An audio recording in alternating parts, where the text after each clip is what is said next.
Ladies and gentlemen, welcome to DirectXbox number 13.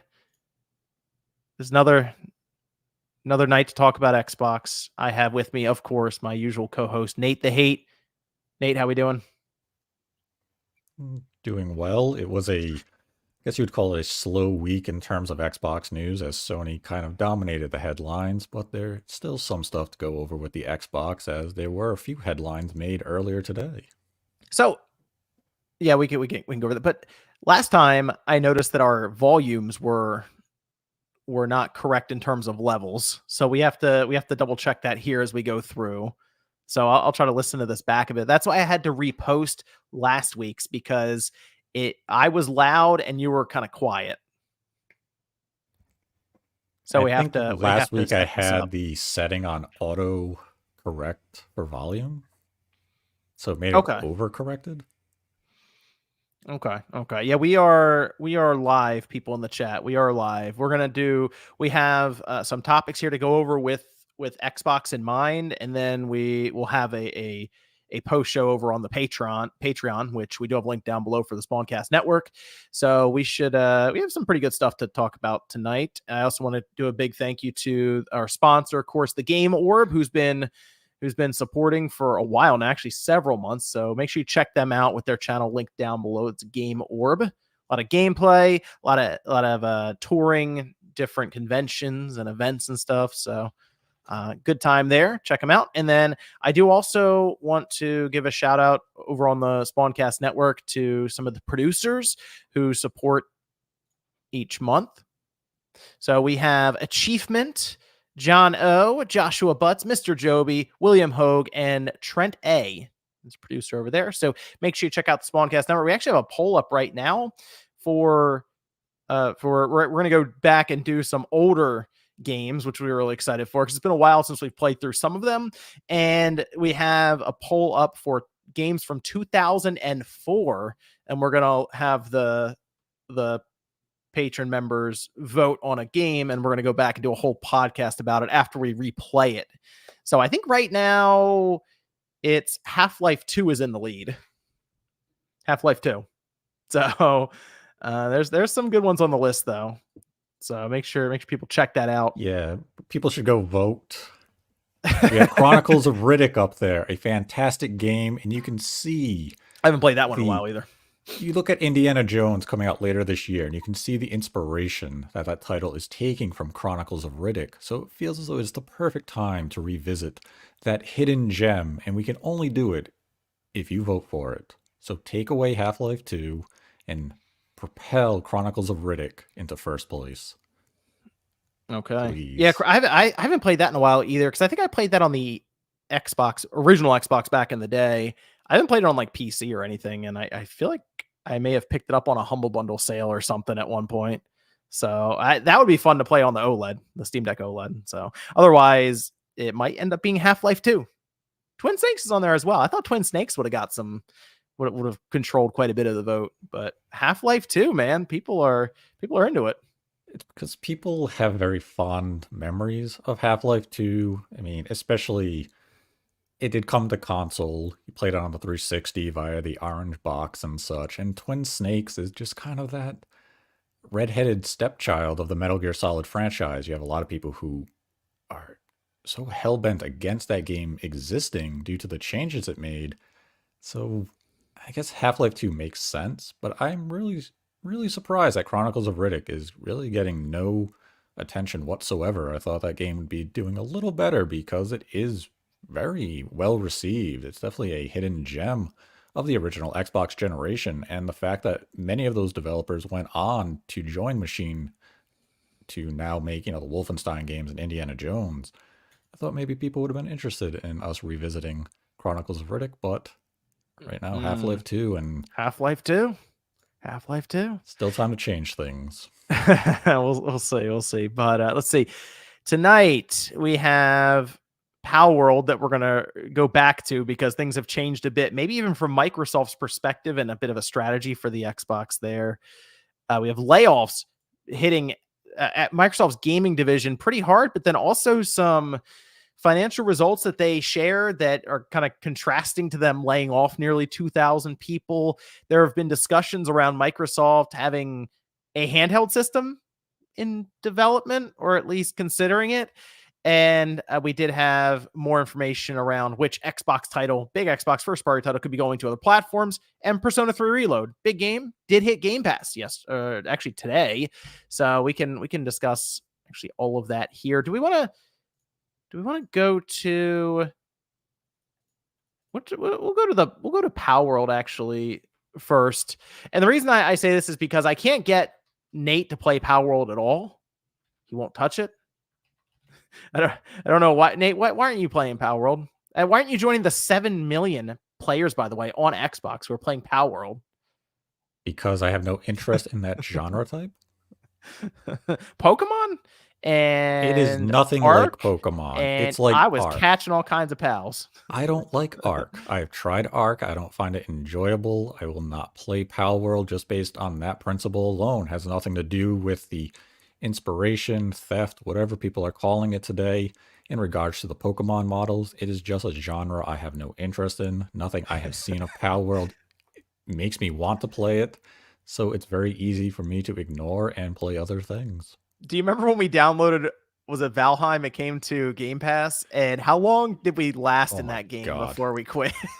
It took us longer to boot the game up It was only than like we a 4 played the gigabyte game. download or something. Yeah, Yeah, and it booted up and we looked at it and said, I'm out.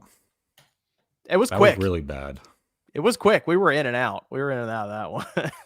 Yeah, because I So don't I even know can't if we blame you on ever that. saw anything in the game before we quit. I think it loaded the world and like, yeah, I'm done.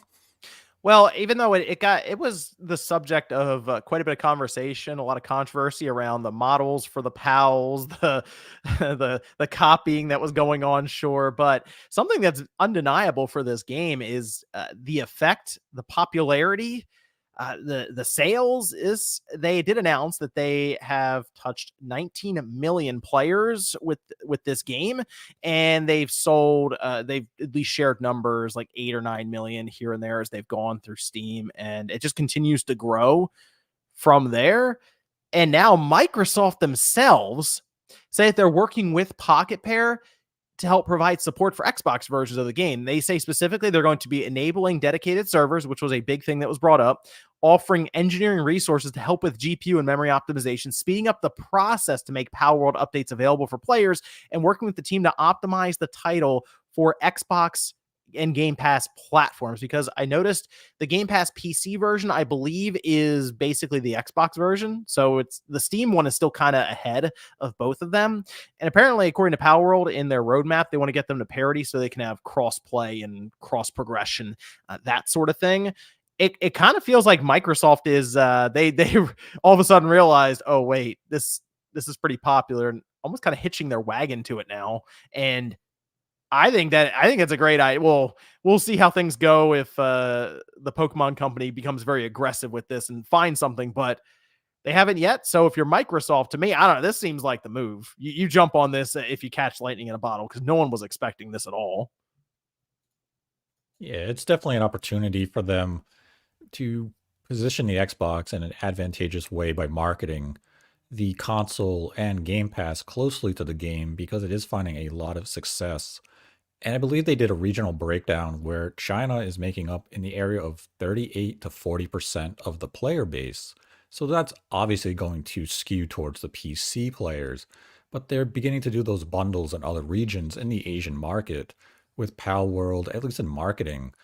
So it's a smart endeavor for them to begin, and it's going to be curious if they really push it only because we do see some of those potential legal issues that are arising with the Pokemon Company issuing that statement, though it really felt as though it was more of a statement to the public in the sense of we're aware of things, don't keep asking us. If there's anything there, we will do our investigation and then we will make our move. But ultimately, I don't think anything's going to come of that. But it's good for Microsoft to really hitch their wagon to Palworld at this point, because if this does become that next big thing among the youth market, it kind of gives them a system seller of sorts because you're going to have a lot of people want to flock to a game to play with their friends. And PC is not always a viable market for a sizable portion of the current gaming community. So if you can get it on a Series S for an affordable price, that's going to be the platform that parents are going to go out and seek. So it's really going to come down to how Microsoft can position the game for them and whether or not it really catches on in the North American or other Western markets. Because I think the skew was putting kind of North America and Europe maybe in the area of 30% in total. But I'd have to look at the data that they had put out I think it was last week, they put out a map.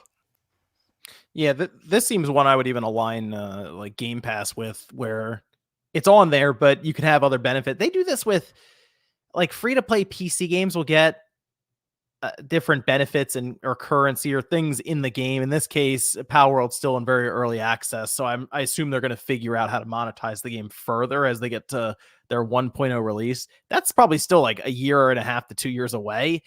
Eventually, I could see Microsoft say, "Oh, you get special skins or things for your pals or just something if you're subscribed to Game Pass." So if I'm Microsoft and they're able to I don't want to say escape the Pokemon company, but navigate around that, and there's no issues and everything looks okay, then I mean, I'd be right behind Palworld as let's try to align this with Xbox as much as we can outside of just buying the studio behind it. Let's see this as an early Minecraft or PUBG. PUBG is probably a better example or a better comparison. Let's see like an early PUBG, but this time let's get the Xbox logo next to it. I mean, that's kind of been the case. They tried to do this with Crossfire. Oh gosh.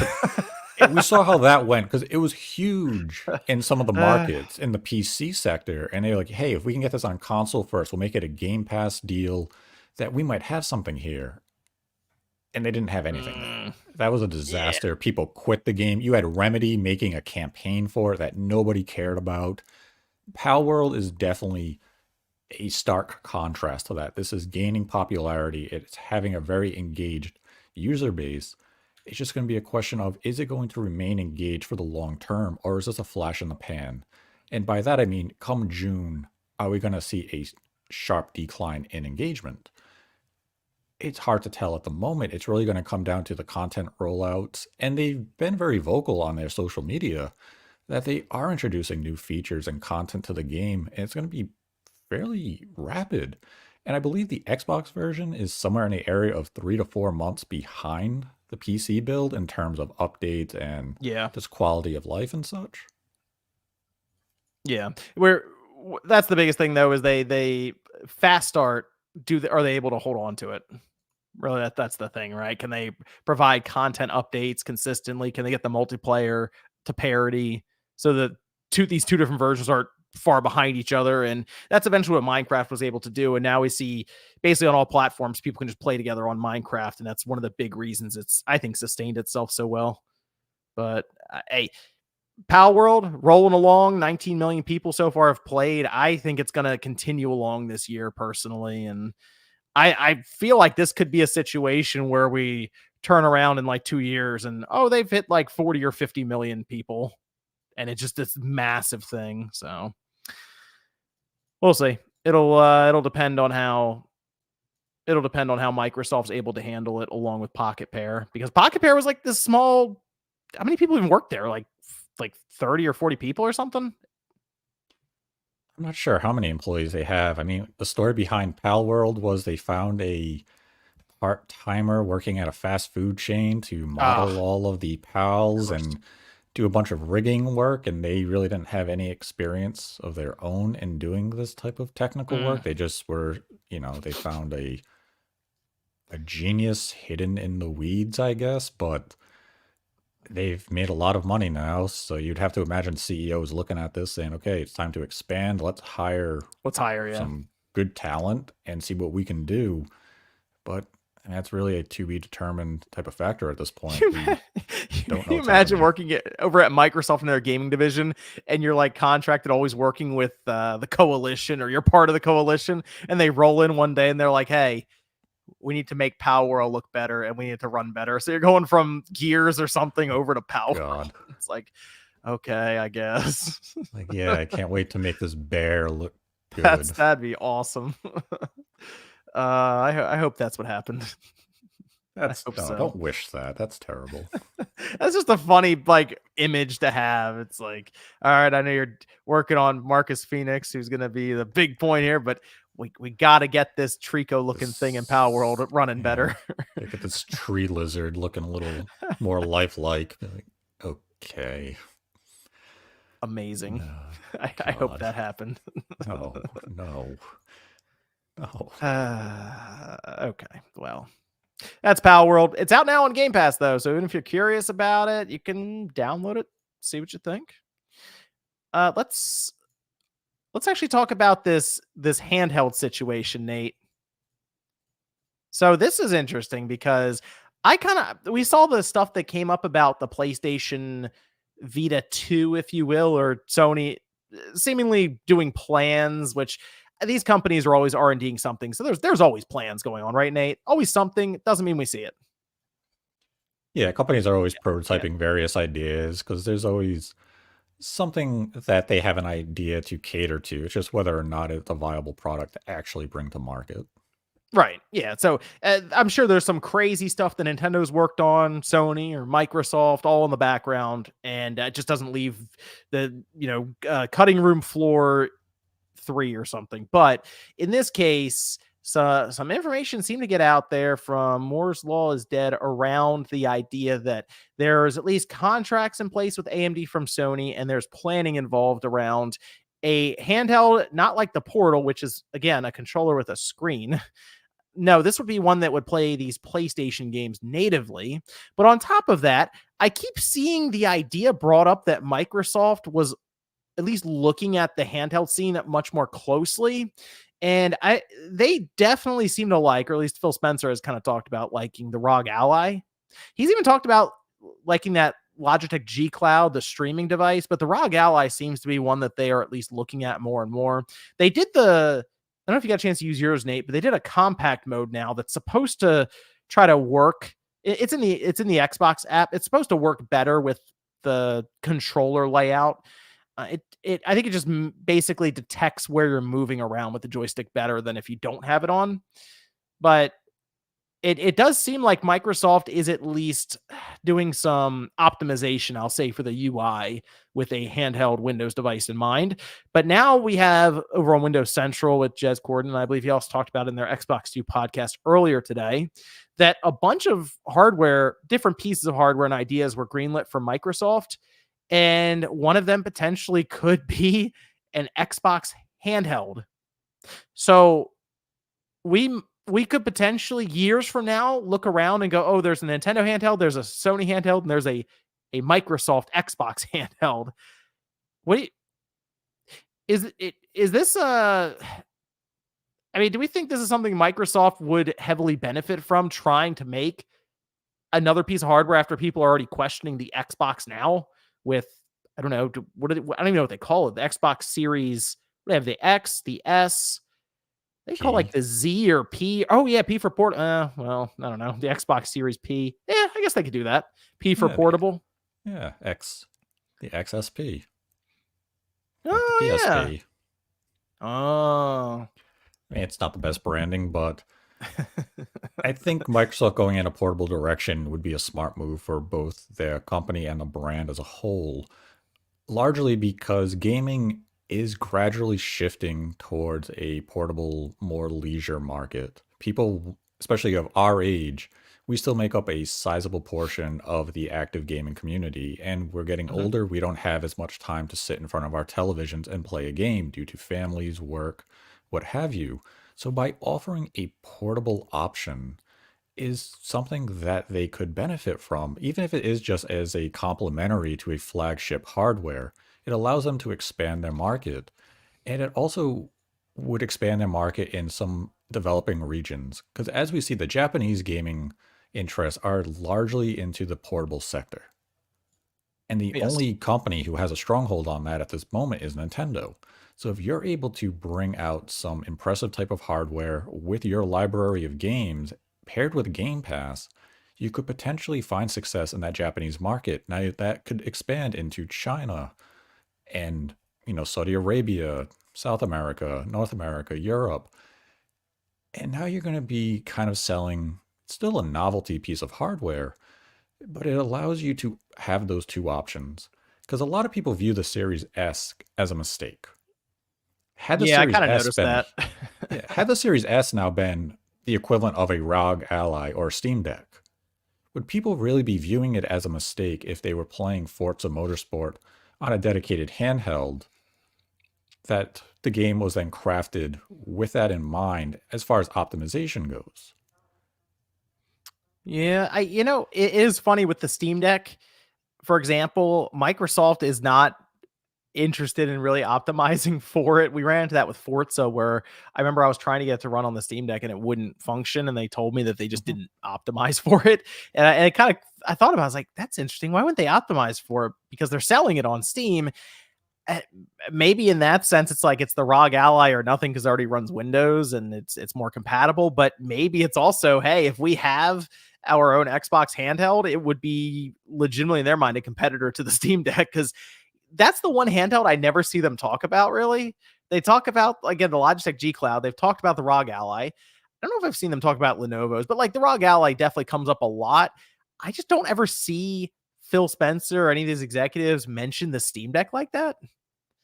So I Right. do And wonder if they look at the Steam Deck as something they may potentially be competing with in like mhm. 2 or 3 years or something when the Steam Deck 2 comes out and they have to put up their Xbox system next to it or a portable system. Yeah, I mean, they could be viewing it that way. And I think it would serve them well. Like, I have dabbled with the ROG Ally a bit. I've been playing some Gears of War 5 on it. There you go.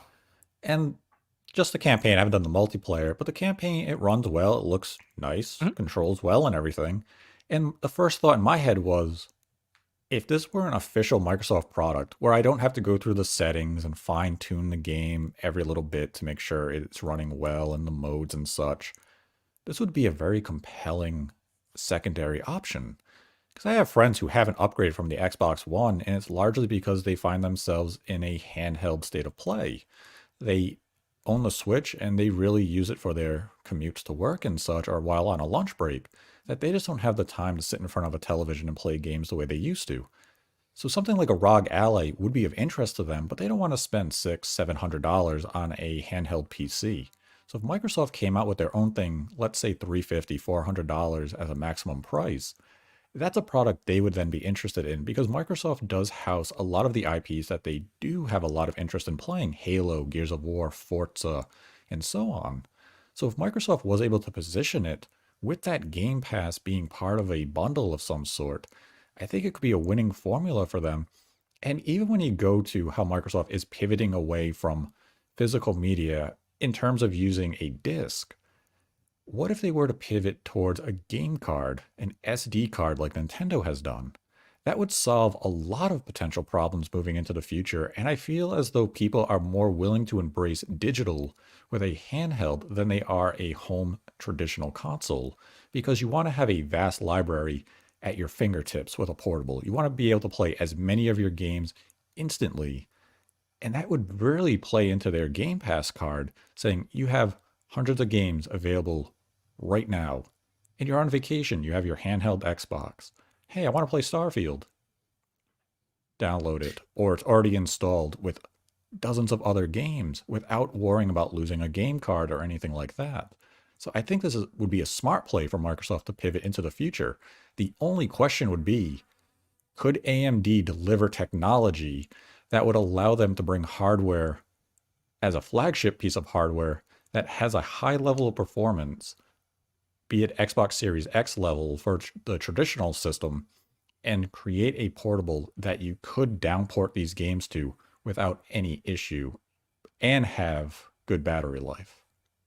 Well, that's the tough part, is the battery life, because even like the Steam Deck OLED does have better battery life, but even if I play Resident Evil 2 and I have the settings decent enough and I shoot for like 60 frames, it's still 2.5 hours at best. And that's the handheld has the better battery life than the original Steam Decks. That's something they'd have to figure out.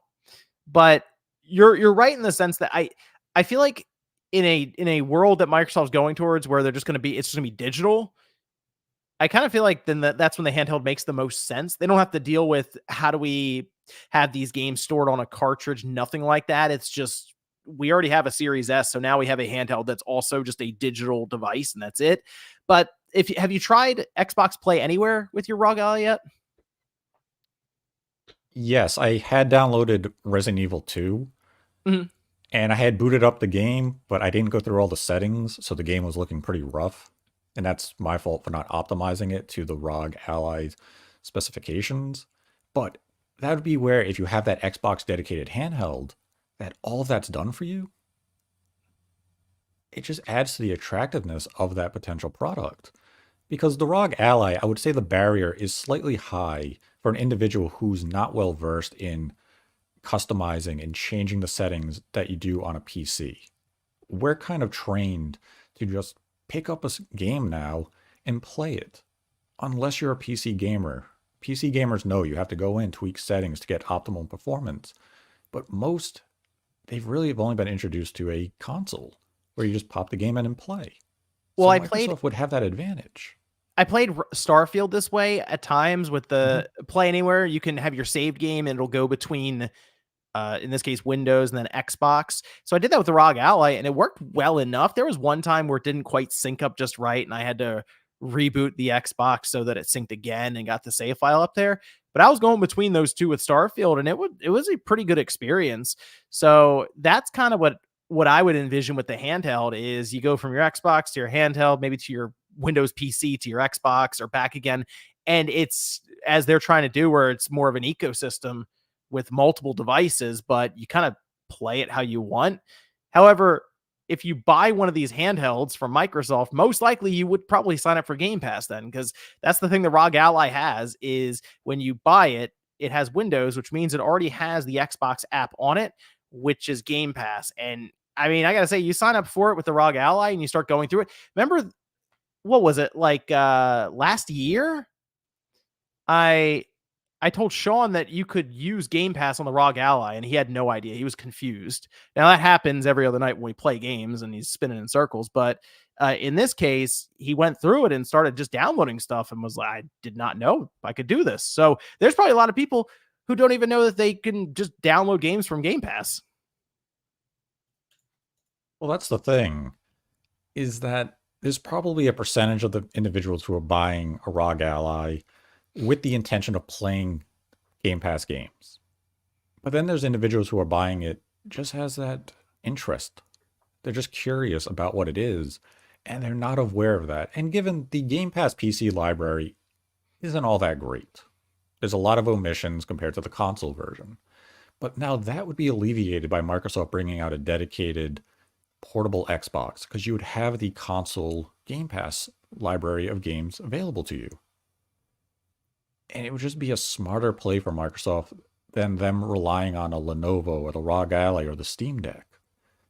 Bring out your own. It really just comes down to the technology. And frankly, I don't know if AMD would be the best partner for them to go that route. I think you have to go with NVIDIA. NVIDIA is just so far advanced compared to AMD in the mobile technology sector. And especially when you look at DLSS and such, it just would benefit them from going with NVIDIA. But AMD, maybe they have something in the pipeline that will impress Sony or Microsoft to allow them to come out with a powerful handheld. But you can't come out with a handheld with bad battery life and poor performance if you're trying to make it a pivotal pillar in your next gen plans. You have to have something that can complement whatever your flagship hardware is going to be, unless Microsoft is going to take a page out of Nintendo's book and really abandon that power struggle that they have with Sony right now. And they're just going to say, we're going to focus on innovation and we're going to have this, that GameCube to Wii type of leap. If they go that route, maybe they can alleviate some of those concerns, but it's really going to come down to what are they envisioning for their next flagship piece of hardware? Are they going to push 8K, 240 frames? Or are they just going to look at the Series X and say, we can refine this a little bit, but we don't have to go too far beyond where we're currently at? Yeah, who's really asking for anything above 4K though? I feel like the diminishing returns have kicked in. And it's like, okay, now what do we do? How do we make the? Can we go with convenience? Can we do things outside of just graphical fidelity? Because it's I I saw the we saw the comparisons for Last of Us Part 2 when they did the remaster, and everyone was just making fun of it because it didn't look any different. But in reality, behind the scenes, it might have been. It might have been like, well, no, hold on. There's like discussion around how many polygons and the exponential jump and how it doesn't look that much different. There's a chance that when they strip everything away, they're like, no, we did a bunch of effects, but to the eye test, it doesn't look any different. So you got to start thinking about how do we step outside of just graphics? Can we do stuff with, as I mentioned, convenience for handheld, or be able to have your save game follow you around the different locations, that sort of thing. So yeah, I know Sean's here. I was trolling him.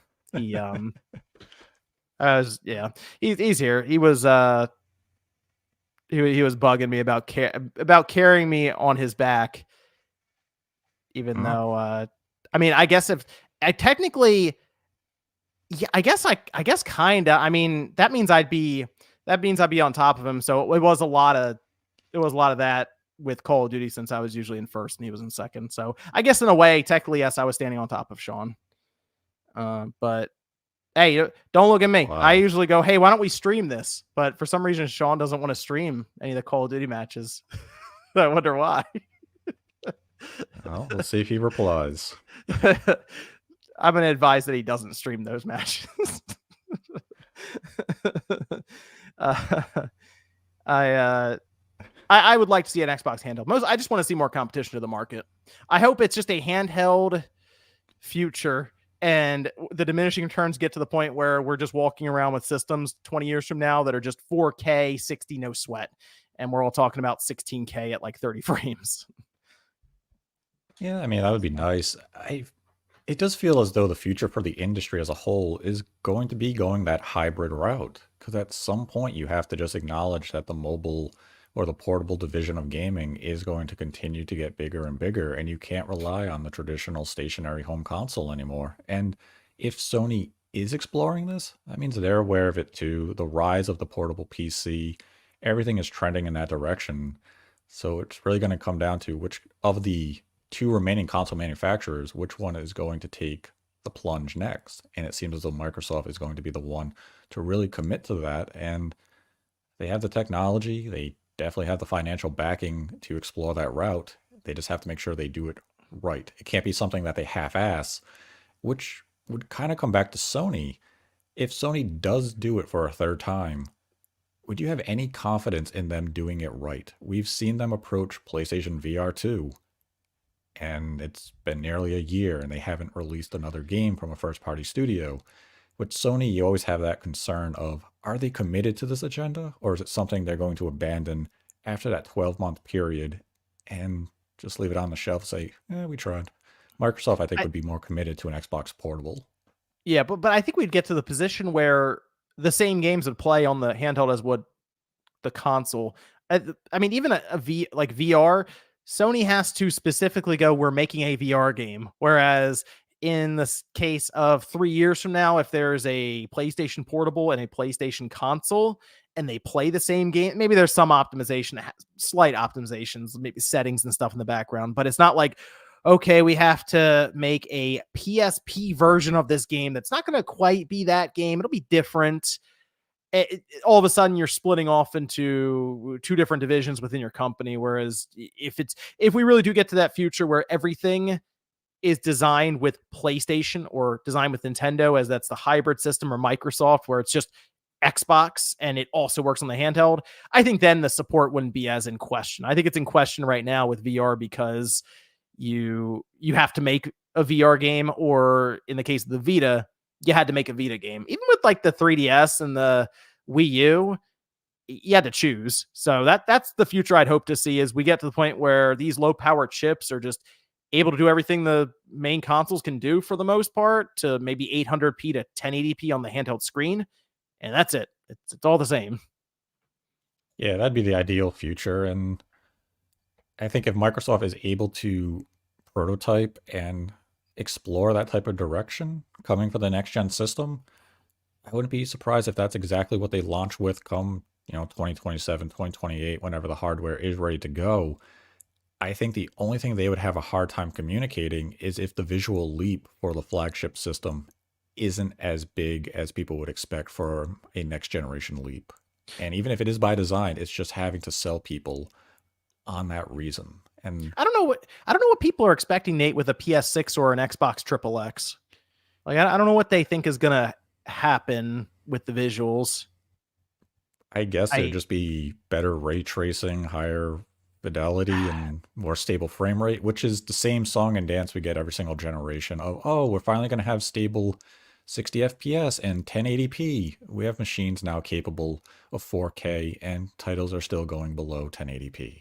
Whenever you give a developer increased power, they're always going to push that power, and it's going to come at the sacrifice of resolution. Yeah, but that's what I mean. Eventually, it'll be like 20 years from now, we'll be like, well, it's below 6K. We're dealing with 4K now. Great. But like what I'm thinking is eventually you got to look elsewhere outside the visuals because I think we're to that point where things just look really good. And it's either going to take way longer to make games, cost even more money, or we just go, Mhm. maybe it's good enough. I don't know. Maybe we That try to could figure out how to be make these games a bit different in terms of themes or just like, for example, what Kojima's doing with his OD title. I, Maybe that's something I'm thinking of right now as, okay, how can we do something outside of just the traditional right. game format? What can we shake it up with? I mean, that's supposed to deal with the cloud. Maybe that comes up with some interesting new idea that ends up blowing up in gaming. Yeah, I mean, even when you look at the Insomniac leak, Insomniac themselves were even saying this game cost us $300 million, but is anyone going to be able to tell the difference between this and Spider-Man 1 that cost us significantly less? So that Yeah. suggests to me that these companies are aware these budgets are ballooning, and the difference in terms of game design and the way that we're playing them really isn't evolving. It's just becoming more and more expensive to recreate the same games over and over again. So ideally, we do just get to a point where people say, okay, the visuals are good enough. Let's focus on the gameplay and unique ideas and try to deliver something that is really fresh for the industry and innovative. But we're still, it feels like the gaming industry is in the middle of the MCU cycle. You just want to churn out what you know is safe and that's going to be profitable. And like you saw at the MCU, eventually that bubble is going to burst and you're going to have to get creative with your output again. It's just a question of when is that going to happen with the gaming industry? And maybe it's already happened for Microsoft. And that's why they're looking at new avenues to bring software to. And if that is the case, it could be a promising tomorrow for Microsoft, though that tomorrow will be potentially in 5 years. But if they're beginning to notice that the tide is changing, they can adjust to it. Whereas Sony is just looking at it saying, we're finding a lot of success. Let's continue what we're doing.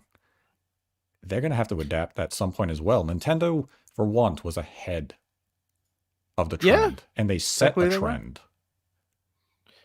I say Microsoft, get weird, make a handheld. Let's see what happens. Go for it. I'd Why be on not? board for it. I'd buy an Xbox handheld. It'd probably be my, Yeah. like, I Okay. wouldn't Hold buy on. the flagship potentially. I'd probably just play the handheld. Oh really? You might forego the console itself and say, this handheld's good. I guess it would depend on what the handheld is in terms of Okay. delivery. Would it have a docking option like a Steam Deck where I could still play it on the TV? Oh, Or even like good the question. PlayStation, like the PSP or the Vita with the Vita TV? Could I still play it on a television, maybe not get any performance boost? Or would it strictly be like Mm, a ROG Ally where it's a singular unit, you can only play it in your hand? I guess it would depend on that. that's a good question. Yeah, it'd probably be expensive. It'd probably still be like $500 for the handheld, based on what the Steam Yeah. Deck, the ROG Ally, and others are costing. I think that's just where we are with these handheld PCs now. I mean, like Sony's Vita 2 would probably be 500. We were talking about Hmm. Nintendo, who's usually pretty good about trying to keep their prices low, probably coming in at like 400 minimum. So it's just Yeah. things getting That would be the expensive. And thing. that's just how it is. Like that would be the thing. Is it a hybrid for their portable, or is it strictly a portable, and then the flagship is the Mm, traditional stationary system? You'd have to bridge that gap, and then I would decide from there because there would definitely be a part of me saying, I want that portable system for those, times am I at work or I'm on a commute and I want to play a game, but at the same time, I don't want to invest $1,000 in owning the exact same system twice. What if they legitimately went for it and you have a handheld, but you could buy a dock for more money that was like that external GPU that we've talked about before for Nintendo? What if Microsoft Mhm. like went all out with that and it's like, hey, if you want the whole thing, it's like $800, but you can just buy the handheld now and then buy the $300 dock later. $300 dock. I mean, that's there. It's possible because it would It technically be is. running Windows and it would be going through most likely a high-speed USB-C connection. uh, they could probably come up with something if they really wanted to. It's possible. What if that is their next system? They were talking about ARM That based. would be, What if it's a portable device? I mean, it'd be very intriguing. I mean, I'm anticipating that they do come with a two SKU approach, one being a Yeah. portable, one being a traditional standard stationary system. It's just going to be a question of, is it a hybrid or not? Hybrid is the smarter route to go. It's just what sacrifices do you have to make in order to make a hybrid, and who are you going? Which vendor are you using for this technology? I I really, now that I'm really thinking about it, revisionist history. If that Series S was a handheld, I Oh kind of my feel like that God. that would I feel like that would have been pretty successful for them. Actually, now I'm really thinking about it. That would have been interesting. Yeah, Huh. especially at the same price point. Yeah. Yeah. That. Wow. That would have been interesting. May not have been technologically possible at the time, but it's just that Yeah, because they would have idea. been taping that out well and like way before then. But Mhm. man, they missed that because the Steam Deck didn't came out like a year and a half later or something, right? So yeah, so they unfortunately wasn't there yet. But hey, maybe that's one of the reasons they, let's just say they potentially do want to launch in 2026. They want to have a two SKU approach and they want to have a handheld. See, that would be That the would thing. shake things up. If you launch in 2026, the visual leap you're going to get over the Series X, I guess, would be similar to what we're going to see from the PlayStation 5 Pro Right. later this year. So in terms of a handheld performance, you would eclipse what the Switch 2 will introduce this year to a certain degree. And let's just say they went with AMD, so FSR would further evolve a bit, but you would feasibly be getting portable performance that matches or maybe slightly eclipses the current Series S. Yeah, I would say so. Yeah, because we would expect the Steam Deck 2 to come out around that time as well. So Mhm. AMD's new chip would be ready there, but Microsoft would definitely be working on them with their own chip as well. So AMD probably loves this. They're probably like, let's just go Yeah. ahead, everybody make handhelds. We got you. Mhm. Yeah, it's So definitely that's definitely an avenue I want Microsoft to explore going into their next gen plans. I think a portable would be a brilliant move by them and has a lot of potential, and they can tap into a market they currently have minimal exposure in. So go for it, Phil. Take the gamble, roll the dice, and you might win. okay. Yeah, go for it. Hey, I'm all for it. Microsoft, make the handheld. Set it up. Set it up. Let's shift gears over to some news that came out. This was last week. Yeah, last week we had a number of layoffs get announced across Microsoft's gaming division. And this cascaded pretty quickly because we had Blizzard's president, Mike Ybarra, he left. The internal Activision Blizzard customer support teams were all laid off apparently. And this, so we heard that there were about 1,900 employees that were laid off because Microsoft like put it out there. There was a memo that Phil Spencer also had sent out, but we got word of that. We didn't necessarily know where it was all kind of divvied up to, like, okay, where are these layoffs hitting exactly? The way that we found out is just because many of the studios communicated to press, different people that I guess had the in there, and eventually people put the pieces together. So we have Sledgehammer Games lost 30% of staff, Toys for Bob lost 30% of staff. All the Call of Duty studios had layoffs. So Treyarch, Infinity Ward, Raven, Solid State Studios, Beanox.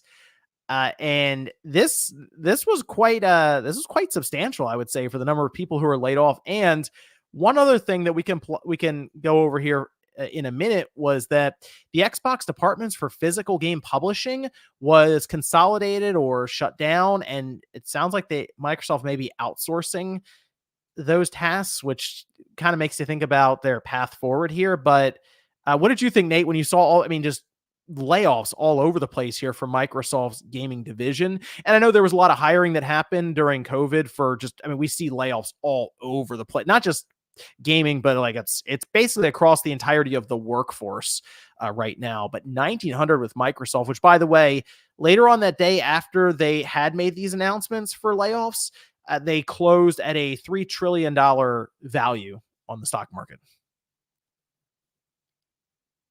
I mean, it's unfortunately going to be a trend that we see continue throughout 2024 for the entire industry. Some of this is due to the acquisition being final with some redundancies in certain positions, and that's the natural course of an acquisition. But it's going to just continue. It's going to happen at a lot of other studios throughout the year. It's never good news for the industry that you have continuous layoffs, because you do begin to ask questions about the sustainability of the industry if you have to lay off this much talent so frequently. And there's a laundry list of reasons as to why it's happening. The acquisition is just one of the reasons. You could also look to COVID when companies were hiring, and there's just far too many reasons to really go through.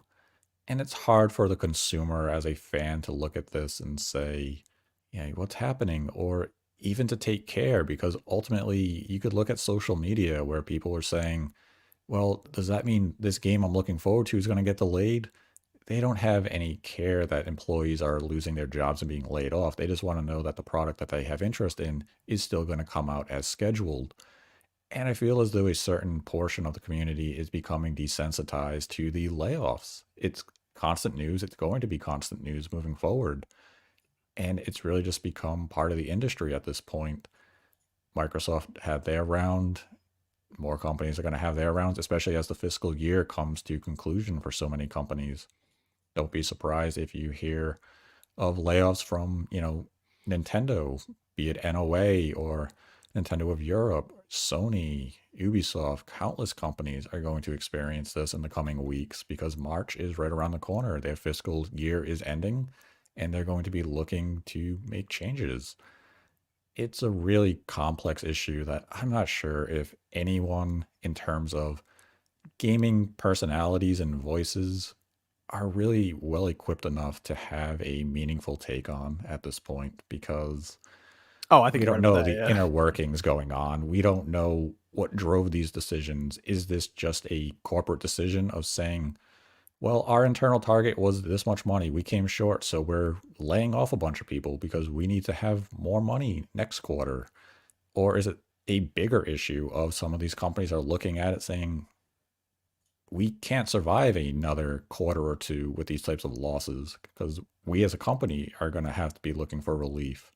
We're not privy to all that type of information. And that's not talking about Xbox or Microsoft. In this case, we know the type of money Microsoft has. We just saw their earnings for the last quarter, and it was substantial. But Yeah. it's just a dark day for the industry as a whole. Oh, well, yeah, let's continue. I think we're just about 6,000 layoffs now that have happened just in this year, 2024. So in a month, it's been about 6,000. But I think we know when consolidation happens, like an acquisition of that size, it happens every time. There are layoffs because they're just the same job. For example, publishing, like Activision Blizzard, they did their own publishing. Microsoft does publishing. So you bring these two companies together, and I'm sure the bosses look around and they're like, okay, there are two of you for one job. And what we really want is for one of you to do two jobs. So technically one of you is gone now, right? And that's kind of how it works with the consolidation stuff, because these companies are always looking to have uh, uh, the least amount of people for the most amount of work, right? And it's when that happens, you do see a large number of people get laid off in that sense. However, I was a little surprised, Nate, by the Xbox departments for physical game publishing. This is one that so this was something that was posted up, I believe, Twitter with Jez Corden, and then he came back and mentioned that they are probably outsourcing some of that stuff now, most likely as they consolidated these divisions down. And we also had some reports out of gamesindustry.biz that in Europe, larger retailers are starting to move away from stocking large number of Xbox physical games this year coming up. And as they do ordering and stuff throughout the year, they'll be putting that in, and because they have to do it months in advance at times. I remember for pre-orders, even for like some of the smaller stores, we'd have to have them ready 2 months in advance for wholesalers. So it wouldn't shock me if some of these big box stores where they're ordering thousands and thousands of games for just one title have to have them in around that time or even earlier.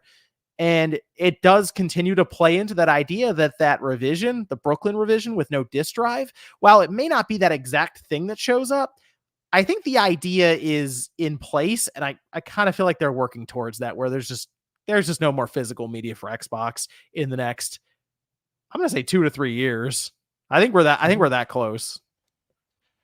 I think in terms of Microsoft's own first party publishing, yeah, we're going to see just less and less in terms of them bringing a physical version of the game and them going, full on digital with their hardware. Kind of touch on it with the portable thing. It makes sense in a certain degree, not in a degree that I agree with, but I was thinking about it more and more this week.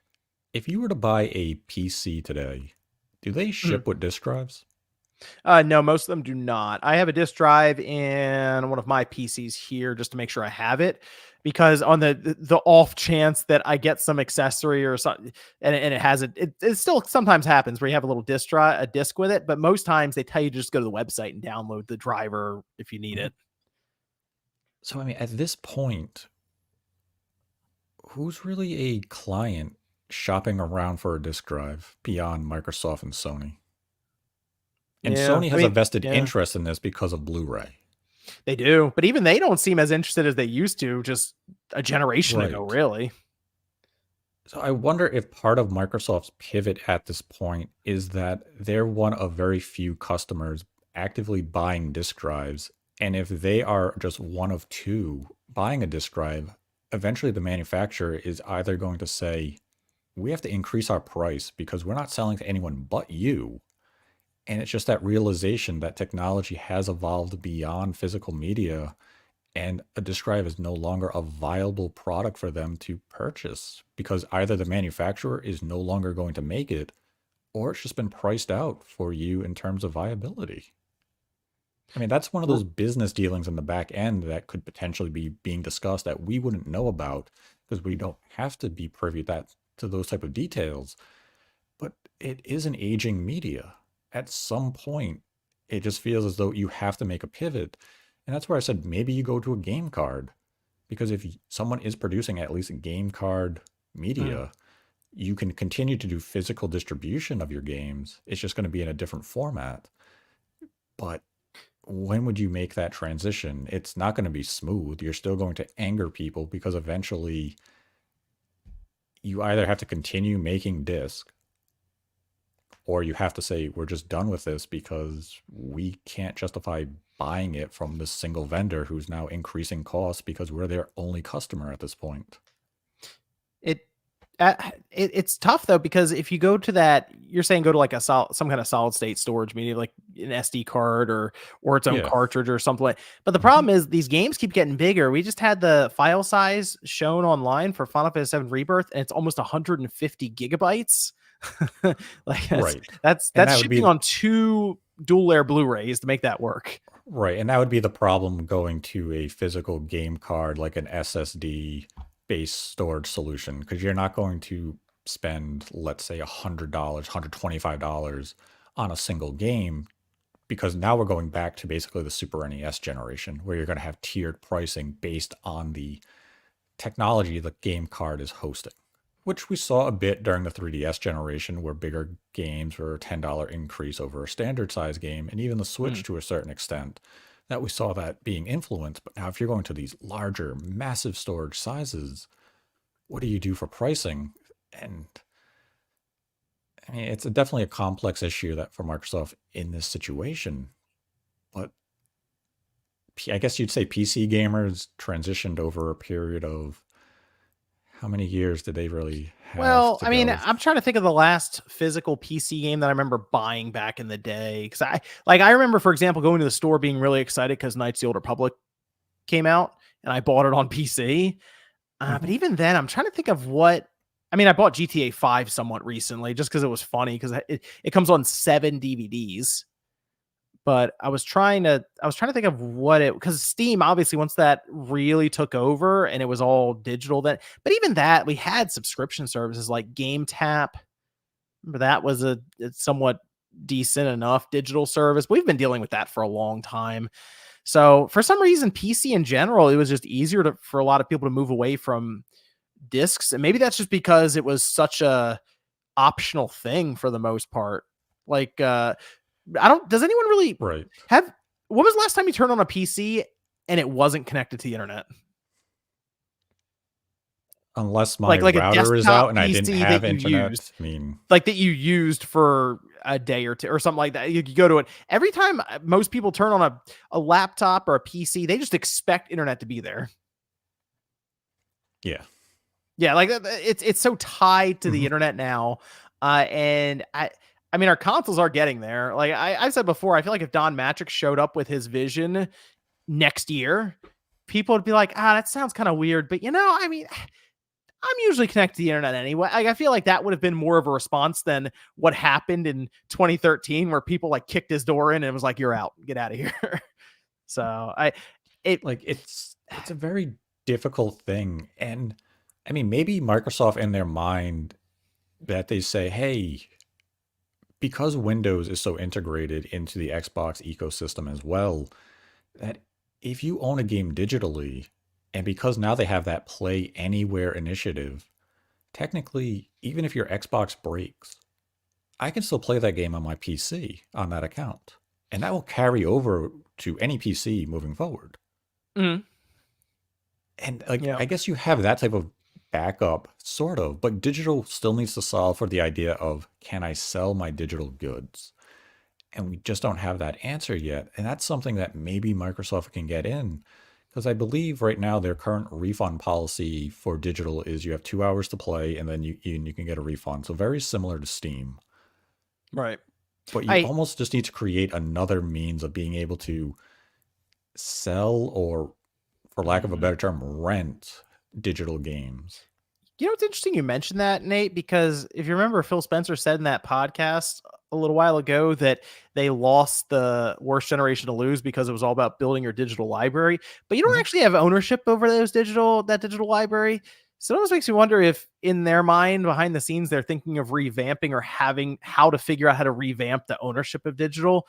And if they launch in 2026 ahead of Sony with that plan, that's kind of how they Mhm. retake that digital market that they missed out on during the Xbox One. Somehow I was kind of kicking around at one point. It's like maybe they do figure that out, and that's one of the reasons they want to get out ahead. Not because the hardware would be significantly more powerful to the point where it's like, okay, obviously it's next gen, but more the stuff Mhm. parallel to that, the ownership of digital, that sort of thing. Yeah, I mean, I'm sure this is something all the companies are actively trying to figure out. And even if they think they have a good idea, it just comes down to, can we make this a reality? And if we make it a reality, is this going to be beneficial for our customers and us as a business? And that's just a lot to go through. And, as fans, as consumers, we like to think these companies have no clue that they're oblivious to these problems, when in reality, they are aware of it. It's just a question of, is this a practical thing that we can solve for? And digital is Mhm. something that all these companies are going to have to solve for at some point. I mean, that's where I gave applause to Sony when they acknowledged your ownership of a PlayStation 1 game dating back to the PS3 when they were coming to the PlayStation 5 service. That if you own Siphon Filter, it recognized that and you got that game for free on your PlayStation 5. You didn't have to repurchase it or anything. That was a nice little perk that I didn't expect Sony to have. So these companies do have plans. It's just a question of, will we Getting ever it see done. them and Yeah. what's Making it really going to happen happen. to it? Yeah. Making it happen. I see you, Georgie, in the chat. We're gonna do the super chats when we're towards the end. We finish up with some of these topics. But I did also want to then, as we're talking about this, move over to Microsoft's quarter 2 financials 2024, which I was mostly interested, obviously, in the gaming side. But I do want to point an interesting statistic out that was brought up as the Q2 2024 fiscal, which this covers the holiday season for Microsoft, as their fiscal year ends June 30th, so right the middle of the calendar year technically. But gaming revenue was up 49%. Of course, this is because Activision has now been brought into the fold. So shocking, Microsoft sees a massive surge in overall revenue. But Xbox content and services revenue is up 61%. Hardware revenue is up 3%. And that doesn't sound very good. But the thing that I was a little surprised about here is that it was up because they slashed the Xbox Series X and Series S pricing quite heavily to where it was, I think a Series X was like $350 to $400 at one point. And apparently the Series X ended up selling more than the Series S by a decent margin over the holiday season. So that was at least enough to get that moving a bit, but they're expecting the next report, so WQ, I guess Q2 of 2025, to be down from this current one. So that the console unfortunately isn't lighting up the sales charts for them, but their overall gaming division now is bigger than Windows, which that surprised me a bit. So gaming made $7.11 billion in Q2 2024 for Microsoft, that's pretty good. That's Sony's, their last year's, because we don't have this year's yet from them. I think that's happening in the next week or two. Was just under 9 billion. So Microsoft is actually catching up a bit here with that, but that's more than the 5.26 billion that Microsoft made during the holiday season, which means that gaming is technically bringing in more gross revenue than Windows is now. That surprised me a bit. Yeah, that is pretty surprising, actually. I hadn't looked too closely at their report, so all of this is pretty new to me. So that's very surprising. There you to go. hear. Yeah. Okay. Good. So Nate's first take on that. Gaming more important now than Windows. No, it's not. It's not necessarily more important because Windows, I feel like the profit margins are a fair amount higher. But having that where it is now over this last holiday, and the fact that we're getting into a year where Microsoft is starting to get these games out into the market, and like bigger games, as we saw with things like Indiana Jones coming up towards the end of the year, right? And they're also going to start their initiative to move some of their first party games to other platforms a bit more, because Nate, and I have to bring this up because you were one of the ones that started the idea that Microsoft would move some of their, say, more recognized, more game of the year discussion oriented games to other platforms. As Hi-Fi Rush, there was some data mining that happened in the recent update. There is a blue shirt, or a blue texture, I guess, for a shirt or icon, and then there's also one that's red. That one seems to play into the idea of, they say, rock anywhere, so for the Switch. And then the blue one was I'm finally here, and it has Chai kind of posing like Cloud, which, of course, that would be for PlayStation. The red would be for Switch. They have one seemingly for the Epic Game Store where they crossed out Unreal or Epic and then put the Epic or Unreal next to it. But it looks like Hi-Fi Rush is on the move. And I was trying to figure out where they announced this thing, and to me, it's either just a press release that it pops up one day on Microsoft's site, or we legitimately see Microsoft announce Hi-Fi Rush in a Nintendo Direct. I think of the two options, the latter would just be a disaster. To have them show up in a Direct. Yeah, that would just go, I think that would go over exceptionally poorly for them. It's something Microsoft has to get ahead of. They have to really be transparent and clear what their intent and plans are when it comes to their multi-platform initiative.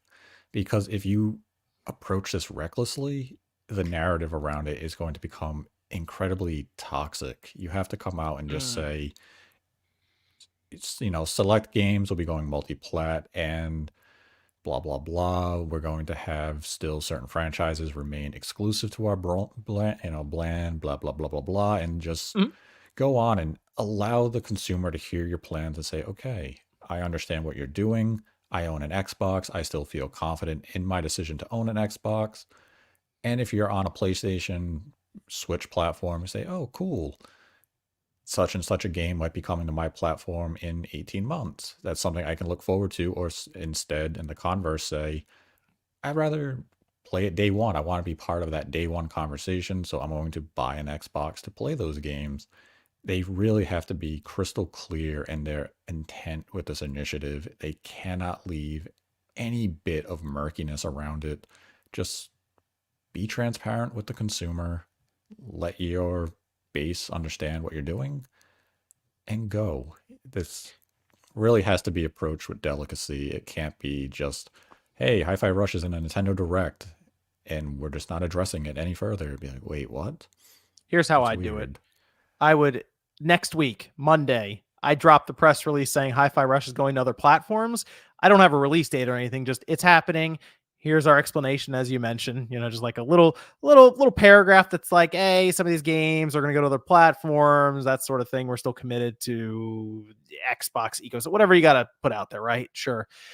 But then on Wednesday, there's a direct, and then Hi-Fi Rush is in there with the release date. I would still take advantage of the direct. I would, just to put it out there and show it off, because a lot of people are going to watch that. And it's like, well, let's get a game out in front of the Nintendo audience that I think will click with the Nintendo audience. Why not?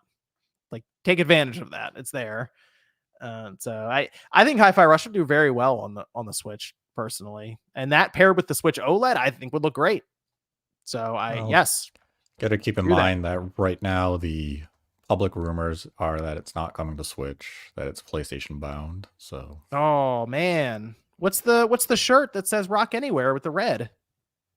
could have been a platform of intent that just didn't come to be. Oh man, no Switch for that. That's actually surprising. Hmm. Well, if it's on PlayStation, I guess they just dropped the press release because they missed the state of play. Yeah, that's true. So, well, that's a shame. I feel like Hi-Fi Rush would do very well on the Switch. Yeah, I guess it would come down to performance. If you can't get a lock 60 on a That's rhythm-based true. game, it would kind Good of be point. a little Well, rough. maybe they'll push it to Nintendo's next system whenever that happens. Then, if that's the case. That could make one hell of a launch line, like a launch game, though. Oh, that would be a very good launch game for that. Then, actually, That'd see, be an people interesting type of thing. always look at the install size now, but if you have a game, and we noticed this with something like 1-2 Switch with the original system for Nintendo, the hybrid system, if you have a game ready to roll at launch and it's somewhat of a limited library, again, we got to see backwards compatibility, but just a game that can show off the new hardware, it typically will sell pretty well. I mean, we saw Zelda sell more than a 1-to-1. So I don't think that Mhm. they would necessarily do that, but I wouldn't be shocked if they put it out launch day and in like a week or two we hear it sold 1 million copies already because everyone's trying to pick this thing up and there's like, oh, let me get Hi-Fi Rush, might as well. Yeah, That it'd wouldn't be shock me. interesting if they did do that type of path. But yeah, right now it seems as though Hi-Fi Rush is just PlayStation bound, Okay. which Well, there you go. is certainly getting all the reactions online as people are seeing. That was mentioned a few weeks ago where an individual, I believe it was on Reset Era, had come out and said they first mentioned PlayStation and Switch, and then they retracted the Switch portion. And people were like, no way, the Switch makes more sense. And now you have the t shirt textures being data mined, clearly showing the cloud pose. So, Well, wouldn't the other? I mean, it is possible that could be for their next Nintendo's next system then, because let's face it, it Microsoft works on Minecraft. Minecraft is mhm, incredibly strong on Nintendo's platform. If anyone has a development kit for Nintendo's next system, it's Microsoft with Minecraft and their other stuff. So that wouldn't shock me if we're seeing that texture, either one, as you're saying, because it was a plan, but it hasn't mhm, worked out with performance, or two, because they're thinking in the future they'll try to have it for Nintendo's next system or something. mhm. So, but okay, well there you go. I guess we'll expect to see it on PlayStation first, and I guess that's something Microsoft just pushes out in a press release. So there you go. We'll see.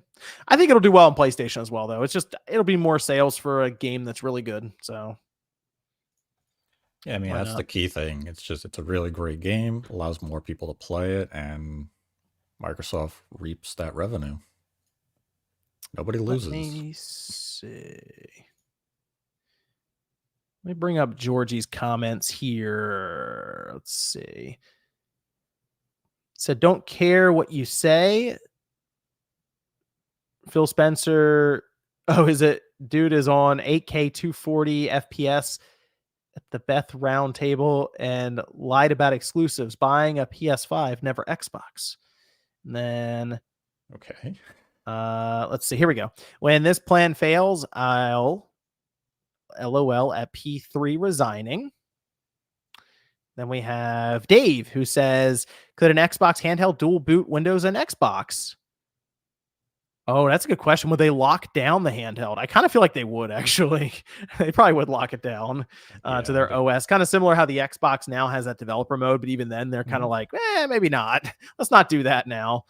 I think if you want to have a very open platform, you'd probably have to go to ROG Ally, or I guess technically Steam Deck. You can dual boot with that. Georgie says Microsoft can't even market Xbox. You guys are so naive. Well, they would. they would. Hey, the handheld would market itself. There you go. That's true. As long as they don't call it something ridiculous like. Oh gosh, I'm trying to figure out what they would do with like the P part, the XP. What do they call it? The P box? Oh man, that would do it. The P box. Georgie says, LMAO, it's because Phil is an idiot, launched a system with no games, 2022 no games, a little poop emoji, like Redfall, and no marketing. Phil is to blame for Xbox failure. I mean, they did have Halo on the box, and Halo wasn't there. I will say that. But Phil, actually, technically, I feel like if Phil wasn't there, Xbox would not be around right now. So, and that also ignores a lot of games were delayed. You had a pandemic. There was a lot of external factors that influenced those outcomes. It's not as though they went into 2022 saying, let's make sure we have no games. A lot of factors played roles here, and it definitely hurt them in ways they were not anticipating. And we're finally seeing them recover a little bit with some quality games coming out in 2024 and beyond. I'd say the Developer Direct clearly showed that 2024 has a nice variety of first-party offerings, and that's going to continue in the years to come. Redfall wasn't very good, though. I will agree with that, Georgie. No, that was a disaster. Georgie says, stop trying to defend the strategy shift, Nate. Yeah. Strategy shift. Not even an official strategy shift yet. We're talking about a theoretical handheld right now, okay? I will defend this theoretical handheld until it's debunked. Hey, that handheld sounds cool. Do the handheld. Yeah, I mean, if they listen to us, they'd be like, wow, we need to do that. That sounds awesome. Yep. Georgie says devalues Xbox. Xbox consumers get nothing. Nothing, Nate. Nothing. How do they get nothing? Got Indiana Jones. That's coming up. You're still getting games. Even if the games are exclusive to the Xbox brand for, let's say, at minimum a year, you're getting them first for a year. So you're literally getting something. Georgie says 2024 games will be on PS5 next year. Cope, Nate. Okay, and I'm going to play them in 2024, and you can play them in 2025 or 2026. So you wouldn't be part of the day one conversation. I would get access via Game Pass, and you'd have to spend $70 to play it on the PlayStation. So I don't see where the Xbox loses here. I kind of think Indiana Jones is going to be held on to for a while. The license product. I don't know. I kind of think that's going to be I think that'll stay where it is for a while. Oh, Georgie wants your gamer tag, Nate. I feel like that's been posted up in videos before because we played Call of Duty. Played Call of Duty, and then we also played which game? Party Animals. Yeah, Party Animals. Yeah. It's up. George, go check it out. It's up. I don't remember the numbers on his. I don't remember what the numbers are on your gamer tag. You have numbers on the end. It's up though. That I do. It is up. Did you play Armored Core on your Xbox, or did you play on the PlayStation? Xbox. Oh, okay. Yeah. Go check it as Armored Core achievements, Georgie. He destroyed that game.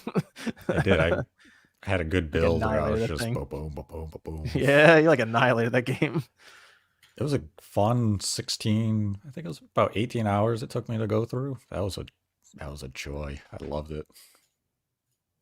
It's a good game. Speaking of good games, on Game Pass right now, today it went live. Persona 3 Reload.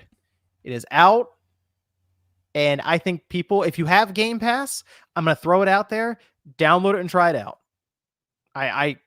It is still a classic game. This is from the PS2 back in the day because it got localized and brought over like a year or two after it was in Japan. And I remember picking it up on the PS2. It came with it was a box set with an art book. I don't know if you remember this, Nate, seeing this back then. But it was such a different kind of RPG at the time because I was used to like the Dragon Quest and the Final Fantasies, and Persona 3 shows up and people are like shooting themselves to activate these Pokemon Persona like things, and it was super dark and gritty, and it was such a different kind of game.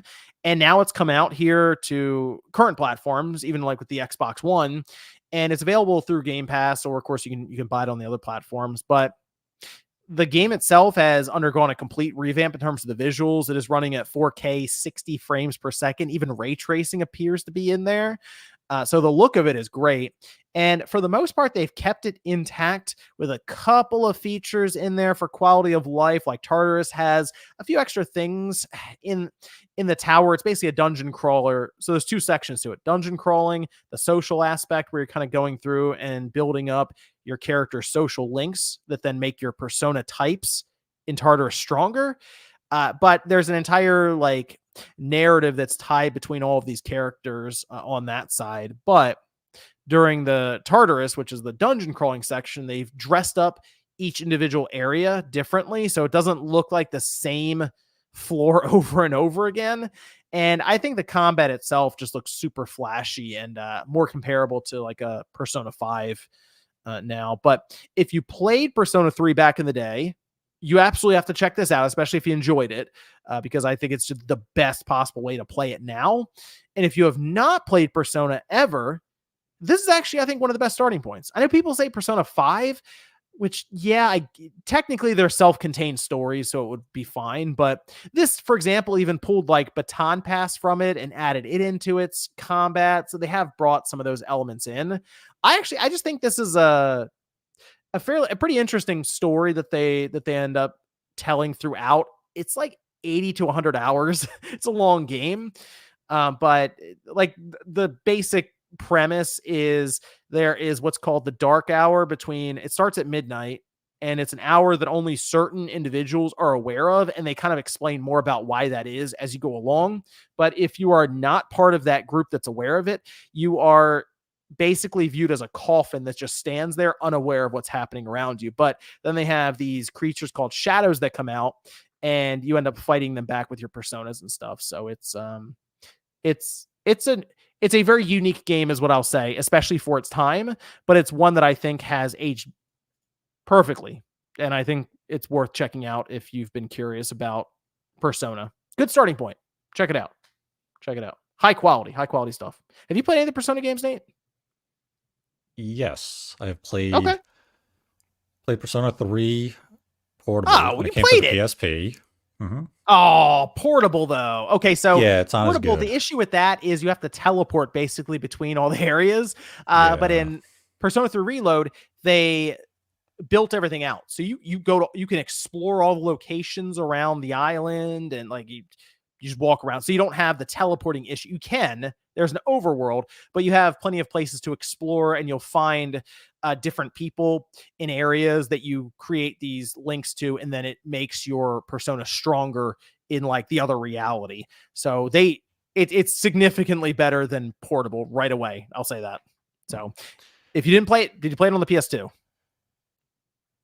I had started it, but I never finished it. Okay, no, that's fine. It's worth a download. Also on the ROG Ally, it worked. I downloaded it today just to try it out, see how it was running.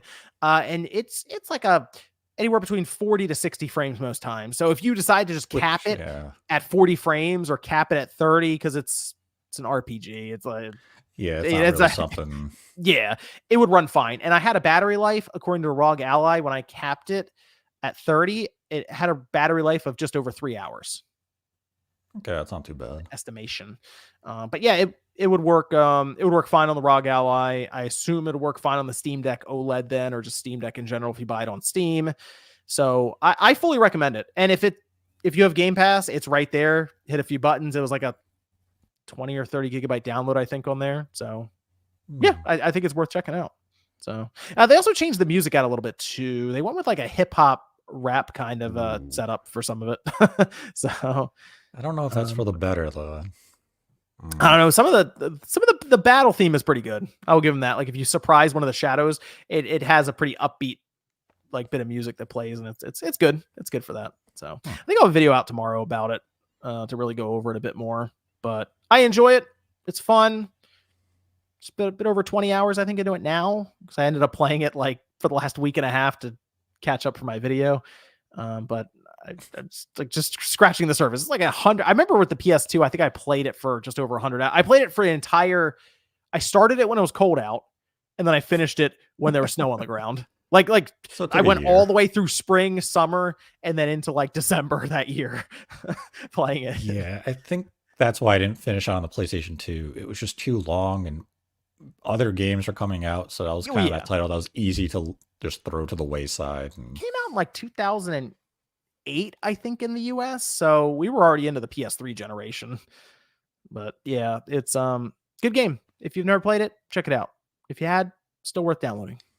So we are going to, I think those are all of our topics actually. We're going to move over. Let me set up the stream. We're going to move over and do a Patreon hangout kind of post show there for like 20 minutes or so, as I'm sure there's some stuff that we were going to discuss. I know people were talking at length about things like Hi-Fi Rush going to other platforms. Also a Direct popped up, the handheld Xbox stuff. So there's a bunch of stuff that we could also go over there, but that's I think that's it for DirectXbox tonight. Nate, did you have anything you wanted to close out with here? Come over to the Patreon episode following this, Georgie. Let's go. We're going to post that up over on Patreon in the next couple of minutes as I set that stream up. So come on through. Check it out, spawncastnetwork.com. Shout out to everyone supporting over there. And we'll see you guys in a couple of minutes.